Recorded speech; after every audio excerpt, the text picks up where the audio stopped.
Hi, I'm Mark Mancini with VRBO Outstanding, and this week is part two with Shannon. We're going to talk about LLCs and liabilities.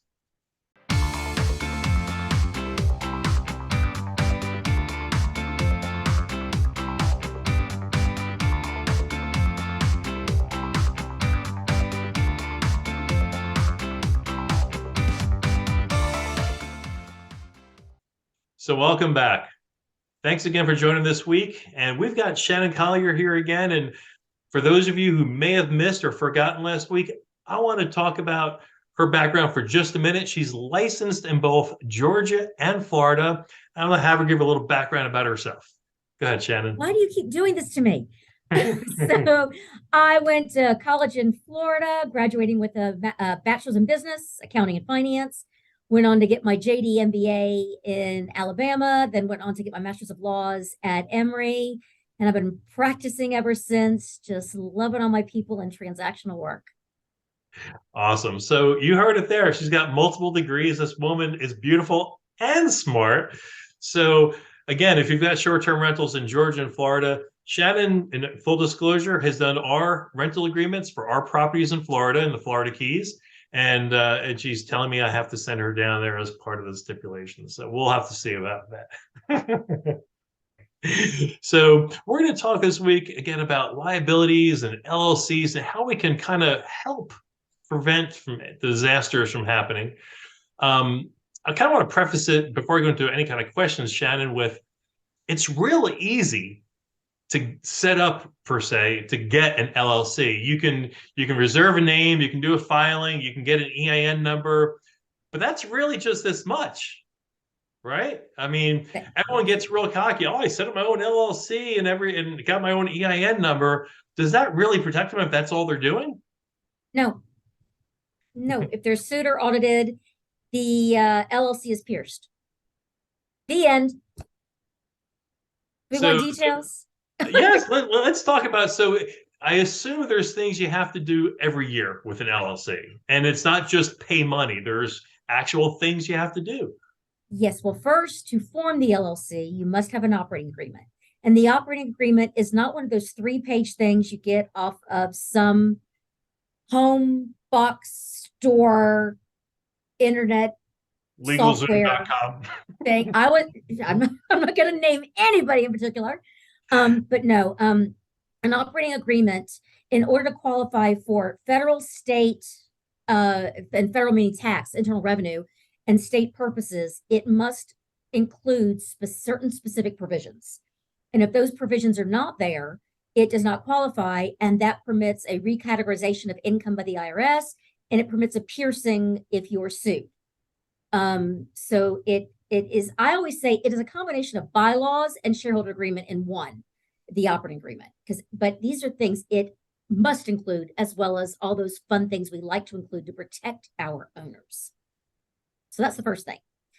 Second thing, and this is with any entity, is the investment letter subscription agreement. Most people do not do entities when they have their small company. Oh, I'm the only owner of the LLC. I'm the owner of the PC, of the Inc. But this is also a state and federal mandated document. It deals with the issuance of securities. And they said, but I'm the only owner. How can I have to comply with securities laws? Because if you want to be exempt from the securities laws, you must comply with the procedures. So that would be that.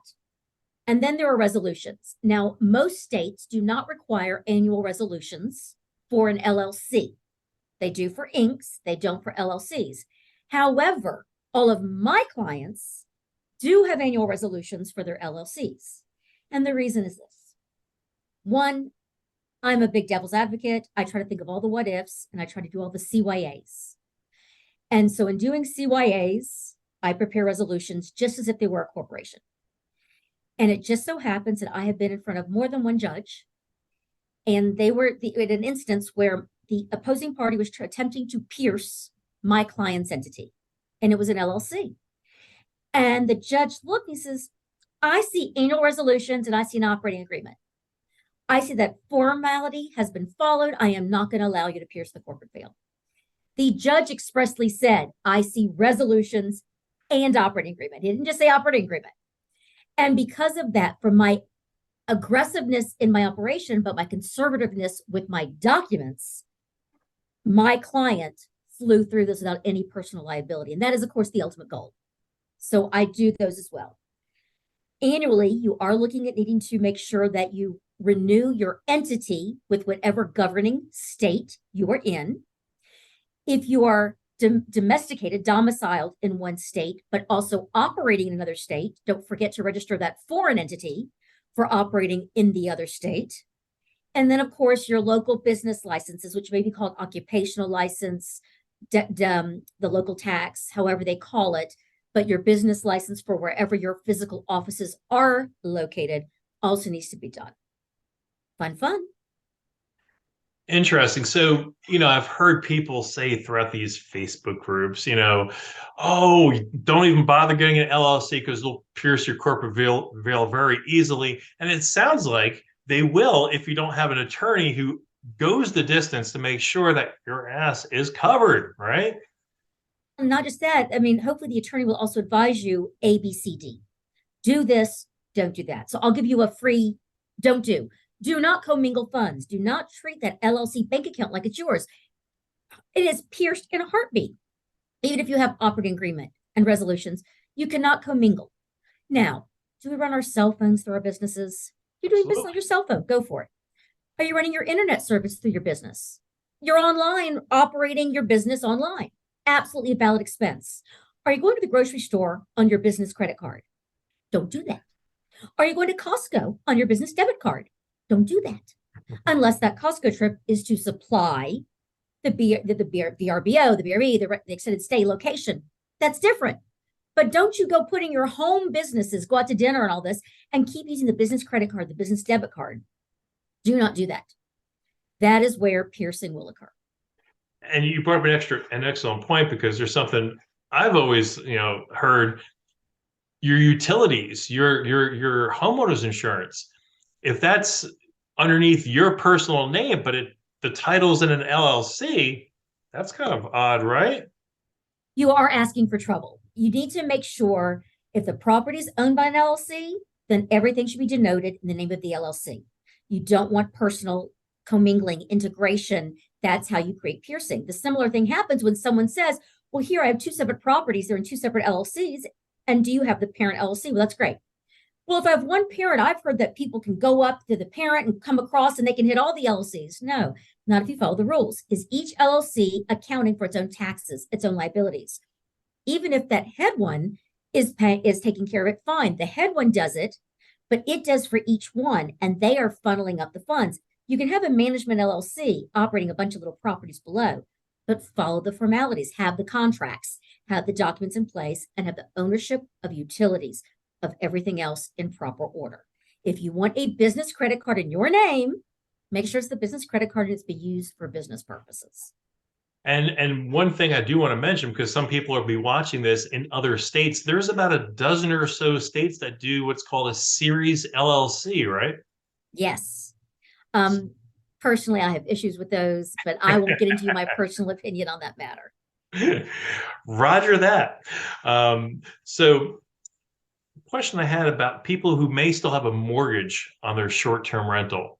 Can they still put it into their LLCs? Are there ways you can do that possibly? And am I really going to give this away? There are You're not ways. Don't give it away, but can it be done? It can be done. And the reason why I know that is because you did it for me one time. So I've heard that why go through the expense of getting an LLC when I can just get umbrella insurance? Are the two mutually exclusive? Should you have both? Where does that come into play? I do believe you should have both. I believe any small business owner should always have at least $1 million of umbrella. You're looking at between about $500 to $800 a year for $1 million extra dollars of coverage, in addition to your general liability, any kind of personal, your vehicle, all the other stuff you've got. So remember, and it comes in handy for all those things. So if you're out driving your car and something bad happens, guess what? The umbrella helps with that too. So it's always wonderful. It doesn't limit. It's fabulous. Now, is it mutually exclusive? It's absolutely mutually exclusive. It is not the same thing. So I have my personal insurance and my personal liability coverage, if anything I might have. Mm-hmm. And then I've got an LLC and it has its general liability, and then we have an umbrella. Why? Okay, let's say I own the real estate myself. Event happens at the location. Great. I've got umbrella. You go ahead and claim 1 million. Well, I lost a husband and a daughter at your location. Are you telling me their lives are worth $1 million and nothing more? I think I'd rather have your house that I rented. And you know what? Your personal home is way prettier. I think either you sell that or you can just sign that deed over to me. And didn't you say you had another location down in the Keys? I think we might just barely be able to get enough that we can cover the liability of losing my husband and daughter. Conversely, you have an LLC, and this is the only property in that LLC. It's got the general liability. It's got the umbrella. So the general liability, 1 million, 2 million. You've got the umbrella, an additional 1 million, and they max it out at that. They tend to stop at the max out funding, and your other personal assets are protected. And they have no right or ability to go after you or your assets unless you have done something affirmatively wrong. You were physically on the premises and you shot the husband and daughter. That's a different story. You received a report that the foundation of the home was in a dangerous condition, and you have a letter to your attention. That is outside the scope. You have acted grossly negligent and with irreverent indifference to someone's life. That's outside the scope of just operating an entity. And there you could be personally liable. Otherwise, I'm operating it. There was a mess up in the foundation. There was a deck that even though when I bought it, I had everything fixed and something happened, erosion happened unexpectedly, or waves came up unexpectedly, a fire broke out unexpectedly, none of that is grossly indifferent. And therefore you have that liability line protection. And as we approach the end of this episode, there's one more thing I do want to talk about briefly.